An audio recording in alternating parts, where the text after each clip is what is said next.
Fight! Final round. Round 11.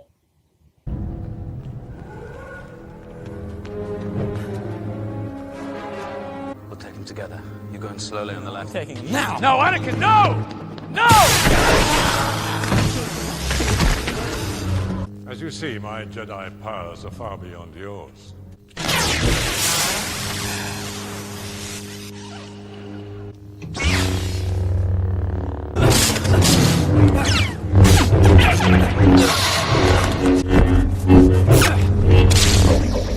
Surely you can do better.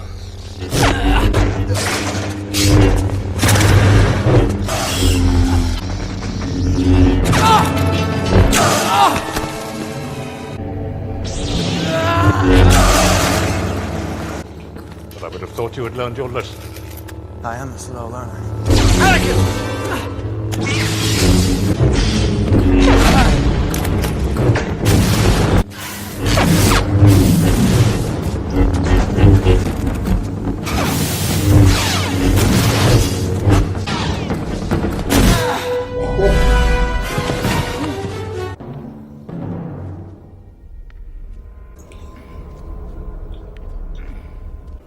Count Dooku.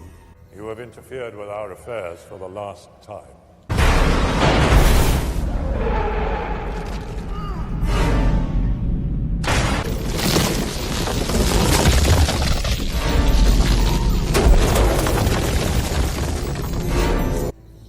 I've become more powerful than any Jedi.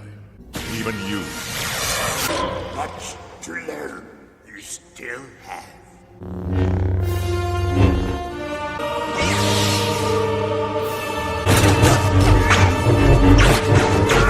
How does he need a cane?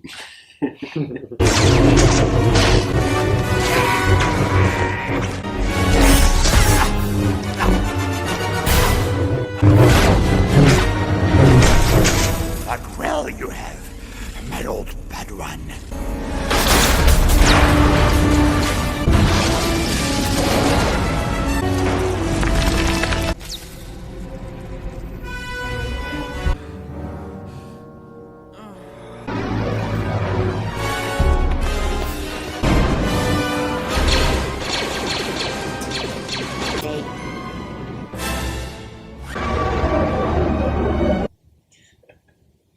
That's funny.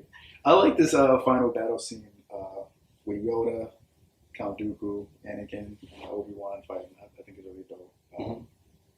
Yeah. How you guys feel about it? Interesting side note about Christopher Lee. That is one of the actors that I do know. So he fought for the British forces in World War II. He's actually a master swordsman. And he holds the Guinness World Book of Records for the most amount of screen time for sword fighting. Wow. Which is really fitting for this.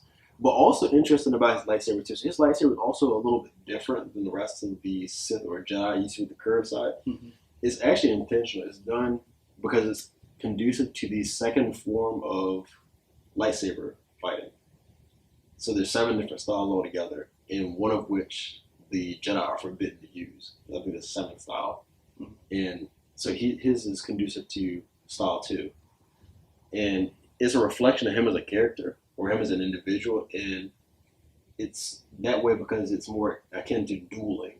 So you see, like, even how he interacts with Obi-Wan and Anakin, he's testing their skills. He's toying with them. And then once he realized, like, he's not above using underhanded tactics like what he did with Yoda. He's just like, okay, well, probably not gonna win this, so just take this and try to escape. So I think that that was probably one of the things that I was most inquisitive about watching this scene. Like, I liked it. I loved this battle scene as opposed to the one with Darth Maul. But I was curious about his lightsaber and the origin of it, so I did have to dive a little deeper into it and come up with some answers. So I figured I'd share with you all as well. Interesting. Okay. Nice. How you feel? No, I love the scene. I think it's imperative that he does escape, kind of the tactic he used, and I think there is a deeper meaning behind it's just the beginning. Because what we don't see in the scenes that we have here is that when they are assessing the Republic's Grand Army, there's actually a visual of the Death Star the Geonosians are, building or essentially creating the plans for the Death Star. And, they say, oh, well, we can't let them find out about this. They would have been much safer there than by most. So Dooku is actually taking the plans for the Death Star to Palpatine on Coruscant. So it's imperative that he gets away from this unscathed, because had he have escaped, Palpatine would have, he probably other means, but Palpatine would have never received the plans for the Death Star. So it's definitely important to note that. And then everything Brian said is spot on. I was going to bring that up too. One thing I wanted to ask, you mentioned Obi-Wan kind of, I don't know if you said it was kind of dividing him and Anakin and Padme, or how, I guess he indirectly did. I want to say, it was a scene when they was going to the hangar, when she falls off the ship. Put the ship down! Anakin! We have a job to do! I don't care! Put the ship down! You will be expelled from the Jedi Order! What do you think Padme would do were she in your position? Were you talking about that scene when you said that basically, I guess you could say he's getting farther away from Obi? Yeah. Okay. Yeah. That's interesting. But as far as the action adventure of the movie, I think it's actually better, especially the action, better than the last movie, because it's definitely more action, and it's definitely more thrilling action in this movie. Whether it's like the scene in the last scene with Yoda, Anakin, Obi-Wan, and Count Dooku, or it's like earlier scenes. And of course, they still do fight droids and robots, but it's fine. I like all the Jedi fighting at the same time, so it's not a big deal to me. But one thing, this brings up one of the questions I have though. You saw them creating a droid army, Count Dooku, but what does that have to do with the clone army? Well, the droids, they two different sides. Okay. So the Separatists, they have the droids. The clones are the Republic. Okay. Gotcha. So they're two different sides. But that's also a neat thing I noticed too, is the evolution of combat just over the first two movies. So one of the first things you said is the base model droids were inefficient, incredibly inefficient, and incompetent as well. But you see, even the droids, they have the model above them, the silver ones that are a little bit bulkier, so they are a little bit more efficient. And then you see with the clones, now they're resorting to having the sentient soldiers that don't have that fear instilled in them, because they've had that part of their psyche removed through the DNA tampering and all that. So you can see how the tools of war are becoming upgraded and evolving over time. Yeah. There was no longer a need for a command center, like how it was in episode 1. Yeah. That one command center that controlled all the droids, and once that command center was blown up, the droids deactivated. You still had it, but it wasn't. It was a function center. Yeah. It was you could control droids across the galaxy instead of the command center needing to be right above the atmosphere of where the battle's happening. How do you guys feel about the visual effects in this movie compared to the last movie? Do you guys feel they got a little bit better? It was an upgrade for sure. Yeah. Because it came out, 3 years after the last movie? Because it came out in 99, right? The first movie? Yeah, Phantom Menace was 99. I believe this was 2002. Yeah. Mm-hmm. Yeah, I agree. I definitely think it's an upgrade. But there's still definitely some scenes where, of course, it looks like it's obvious green screen. But yeah, I definitely do. I thought the Kamina scenes were especially beautiful, and it was really hard. The fight scene with Jango Fett, I thought everything about that visually was nice. I didn't think it was never a scene I was like, oh, that looks fake, but I think it looked good throughout the whole scene. Yeah, and I really like the animals, the creatures from this movie as well. Just how developed they were. They all had you can imagine them being out in their own habitats, and they look real. If you were to go to an alien planet and something like that jumped out, I wouldn't be surprised. They look pretty damn real. Especially the one that, so we didn't have a clip of it, but it was on Kamina, where they were riding out the water and it was flying to the city, that Desert referenced earlier. That really looked like something from Avatar. Yeah, makes sense. Yeah, I can see how that yeah. Interesting. One other thing is, right after the scene that we're finishing up with, Dooku goes back to Coruscant, and the craziest thing is that he goes to 504 Republica, and he says to Palpatine, the war has started. The war has begun. Excellent. And it's just, you really do see him and his Sidious character, like his apparel. He has his robe on. Same place we saw him and Darth Maul talking. Yep. Hologram. Yep. Mostly, yeah. Yeah. So it's just really crazy to see that, we'll just say the Sith headquarters is literally miles away from the Jedi Temple, and there's just no, no knowledge of it. Like I do think it's in one of the books. I forgot what book it is, where the Jedi are on the scent of the Sith, and they get to 504 Republica, but it's abandoned. So they do have a scent of them, but it's just really crazy to see how close Palpatine was to, the Jedi Temple, and most importantly to the Senate as well, or the Senate, and it was just unbeknownst to anyone. Absolutely. I think it's funny when Yoda is fighting Count Dooku. I sense the dark side in you. Like, he's right in front of Palpatine. That's it, shit. Yeah, that's funny. But as far as the plot and story of the movie, you guys probably agree, but I do think it's an upgrade from the last movie. Of course, yes. Of course, it's not perfect, but I do think it's an upgrade from the last movie. It brings a little bit more stuff together, I would say, as the prequel. For sure. In comparison to episode 1, I think we get a bit more of like a story behind the Jedi's life. Like in episode 1, we have Qui-Gon and we have Obi-Wan, but it's like we're introduced to them. We don't have any dynamic of them. Yeah. And we get so much about Anakin. Yeah. And, Anakin really hasn't, transcended into, what he is in this movie and what he is in episode 3. So it's like we get just this glimpse from the kid to where it's like we're not satisfied. But then we get a little bit satisfied with the Obi-Wan, Qui-Gon, and Darth Maul duel. Whereas this movie, from start to finish, like we get, glimpses of Obi-Wan's true character, glimpses of Anakin's true character, glimpses of Mace, glimpse of Yoda, glimpse of Palpatine. Like, we get to see all those different, sides of each character, to where it allows the expanded universe to be built on. And then we also get Jango Fett, we get Dooku, and it's like, even though we get a glimpse of Jango Fett, I think we're giving more. We received more of Jango Fett and his character, and we're able to take more from his character than maybe we got from Darth Maul in episode 1. Absolutely. And I would say Jango is probably more important as a device for Boba's development. Yeah.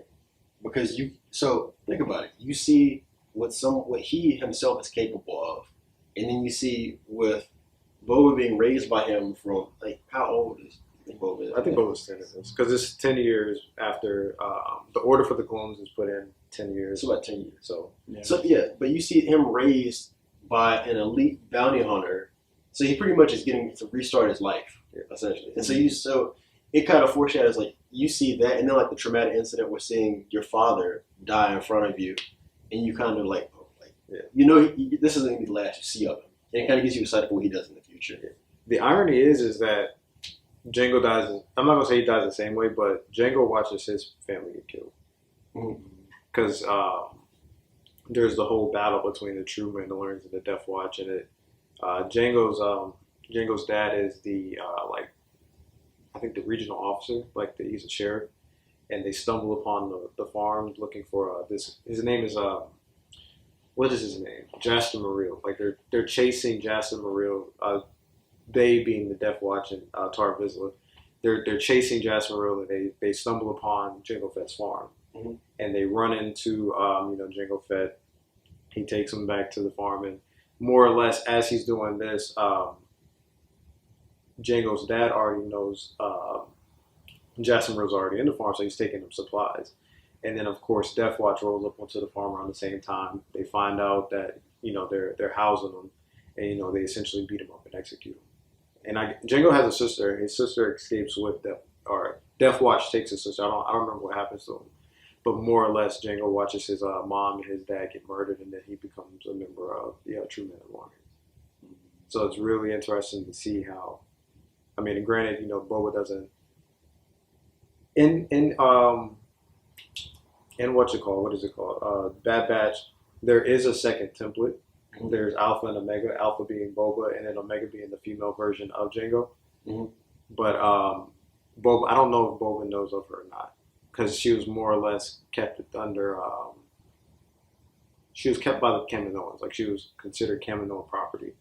I can't remember who the Kaminoan is that has her. I think it's the female that we see in this movie. I can't remember her name. The one that introduced him to the Prime Minister. It's like Don Tui, because Lama Su is the Prime Minister. Right. I think it is her, but she's the one that has Omega, and so of course I don't know if Bob ever knows of Omega or what happens to Omega, because we haven't got season 2 of Bad Batch, but it's very interesting, very, very, the irony behind it, but that's the expanded universe. So do what you will with that. Interesting. Okay. Anything else you guys got to say about the movie as a whole before we wrap it up? One of my excited for the next one. It should be good. The way you guys hyped it up, hopefully it's like it ends the prequels trilogy off on a bang. I would say that. Oh yeah, for sure. Let's see what happens to Anakin in his young life. How long after this movie is Revenge? Like next year or something? Nah. Like take place. There's the whole Clone Wars series happens in between, so it's some substantial time. Oh, okay. How much older is he? He's definitely more mature. Okay. Interesting. Okay. What would you say? More than 5 years? Yeah. Look. So it's the clone years, and then it happens with them. I guess. Yeah, like essentially what happens in between episode 2 is you have the Clone Wars animated series, and Anakin gets a Padawan, Ahsoka Tano. Okay, gotcha. The one with the yellow lightsaber. Yeah. I read about that. Makes sense. You see the resurrection of Darth Maul. Interesting. Does he die again in that series? No, he dies in Rebels. Oh, okay. He dies. Obi-Wan actually kills him in Rebels. Yeah, it's interesting. I think we've had dialogue about the way he was killed in Rebels, because he Obi-Wan made like light work of Darth Maul. Like it was like maybe like two sequences of like combat. Like I think he kills him in 2 moves. Like I think he deflects, and like his first strike kills him. Like I think he deflects Darth Maul's first strike Quicker than Mace killed Jango? Yes. Damn. Yes, like it is. He literally gets like just demolished, and I think the thing that kills me about that is Darth Maul spent so much time looking for Obi-Wan. Yep.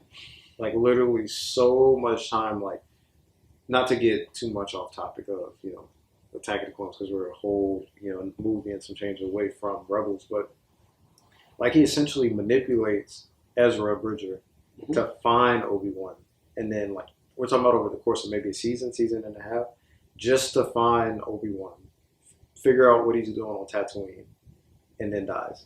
Yeah, I mean it was pretty. Obi-Wan was a catalyst for his whole. Well, not the catalyst, but the driver for his existence after their last encounter. Yes and no. Yes and no. What do you mean? I say the anger he has for Obi-Wan is why he's like really pushing to get his revenge. But in the 7th season of the Clone Wars, he's actually not wanting Obi-Wan to be the one that goes to Mandalore.